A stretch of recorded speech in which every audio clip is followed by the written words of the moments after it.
তেজগাঁওয়ে আমার মামলা হয়েছে। মামলা কয়টা হয়েছে তো আমি জানি। আমাকে তেজগাঁওয়ে মামলা দিছে। আমি তখন থেকে একটা আশায় ছিলাম, তেজগাঁও থানার ডিসি হলো ADB Harun, ADC Harun, ADC না, সে তখন ডিসি। তেজগাঁও জোনের ডিসি হলো হারুন। হ্যাঁ ঠিক আছে।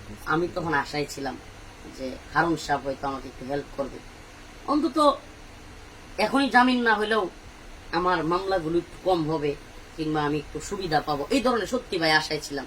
কিন্তু এই যে আল্লাহ বুঝাইতে চাইলেন যে তোদের আমি ছাড়া কেউ নাই, তোরা যদি পৃথিবীর কোন এই তাগুতের এই জালেমদেরকে আশা করিস তাইলেই তোদের উপরে আরো জুলুম আসবে। এই যে আমি পরবর্তীতে হারুনের কাহিনীগুলো হওয়ার পরে আমি এটা বুঝতেছিলাম যে আল্লাহ পাক হয়তো আমাদেরকে এটাই বুঝাইতে চাইছিলেন যে তোরা যে বান্দার আশা করস, তোরা আমার থেকে মানে বান্দার প্রতি আশা, আমার কাছে দোয়া না কইরা, দোয়া তো করতেছি কিন্তু ওই যে হারুনের প্রতি আশান্বিত হয়ে গেছিলাম ওই হুজুরের কথাই।